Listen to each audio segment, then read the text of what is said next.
to be here, and we make it our concluding last lecture of this term. And what we discuss in this is we talk about covariant quantization of the strings, and then we go on to develop the Virasoro constraints and the Virasoro algebra for open strings, for closed strings, and we make use of these quantization results for the Fourier modes that we derive in the first place, covariant quantization. And then from there we go on to build up the spectrum of the open string and closed string theory, both. And we find that we construct first two states, ground state and the first excited state in open string. It will be one tachyon and one photon. In closed string, it would be again a tachyon, ground state, and the first excited state would be a tensor state, the graviton, with the spin 2 particle. And so one could, for example, write down the linearized gravity and identify the corresponding solutions for the wave equation. And this is where we will end it, with hopes and plans and dreams to pursue some of them possibly next April. But I would keep in mind Sarah's suggestion also, that maybe we don't spend the full semester talking about string theory, but maybe we also talk about some important topics in gravity theory. Okay, that is what I would keep in mind. Although in string theory, if we continue, as you will see here, the ground state in both the cases is a tachyonic state with negative mass square. And we have only been dealing with bosonic string theory so far, which is not a realistic string theory.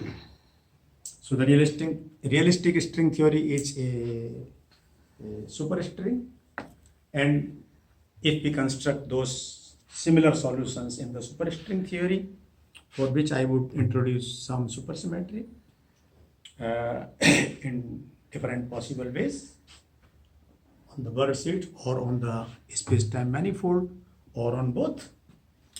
And there the tachyonic states disappear automatically. So there are no tachyonic states in the spectrum of the superstring.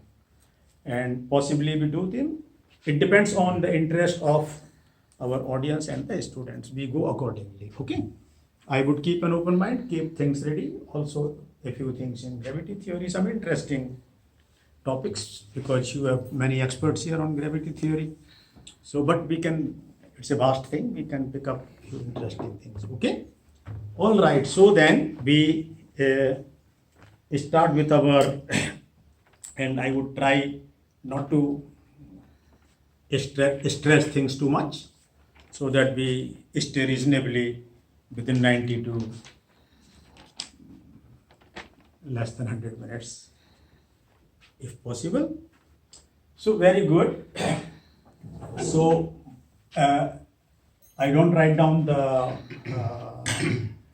Fourier again, but we need to remember that phi mu, or let me put here, this is the partial derivative of del tau x mu, and this we remember is equal to the string tension times the time derivative of x mu. Okay, and we also have that x mu tau sigma and pi nu tau sigma prime.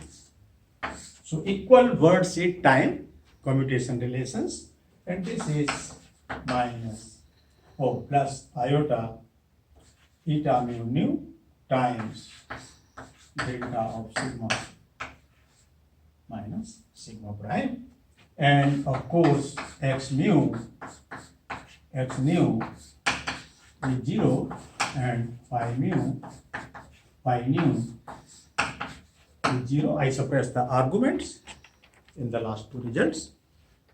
Now we want to see that we have seen while the construction of T plus plus and T minus minus components of the energy momentum tensor, we have seen that these fields like del plus x mu, I could maybe call it by a new name, let me say chi of del plus x mu, and so maybe a tau and sigma, and psi del minus x mu of tau sigma.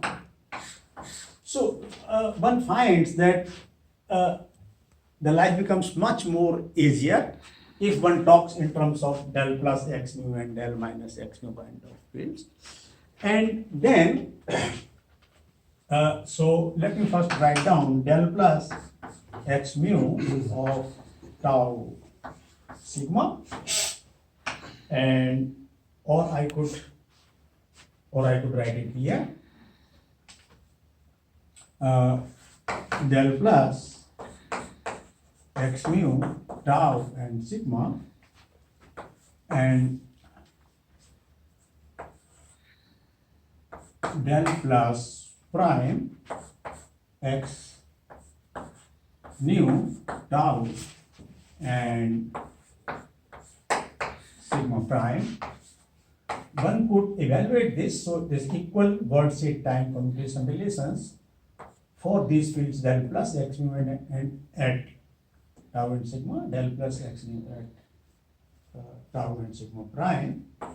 One can find that this is equal to 1/2 pi into ls square into iota eta mu nu times del over del sigma of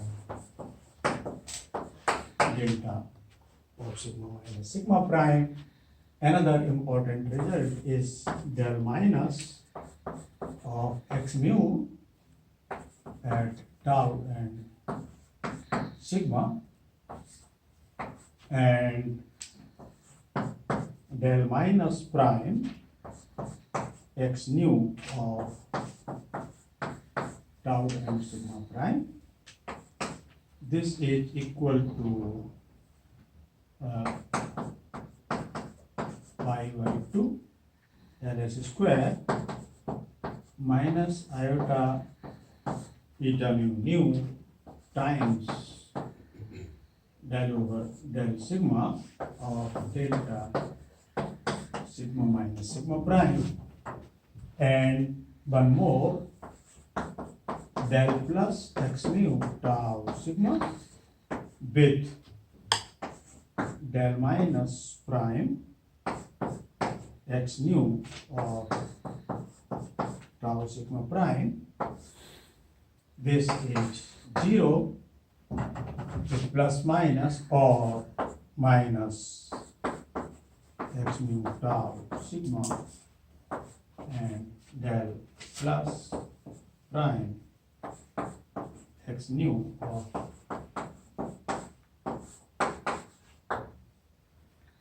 where let me redefine that we had sigma plus minus equal to sigma 0 plus minus sigma 1 equal to tau plus minus sigma, and del plus h del sigma plus, so this would be 1/2 of del tau plus del sigma, and del minus h del sigma minus is 1/2 of del tau minus del sigma. So I could write the corresponding relations for del plus prime equal to del over del sigma prime plus, and this would be 1/2 del tau plus del sigma prime, and del minus prime would be del over del prime minus, this is 1/2 of del tau minus del sigma prime, and then del tau I could write as del plus prime plus del minus prime. You could also write del tau equal to del plus plus del minus. So, but let me talk all over again. We have our usual light cone coordinates on the worksheet. So sigma plus minus is sigma 0 plus minus sigma 1, which is tau plus sigma, and we can invert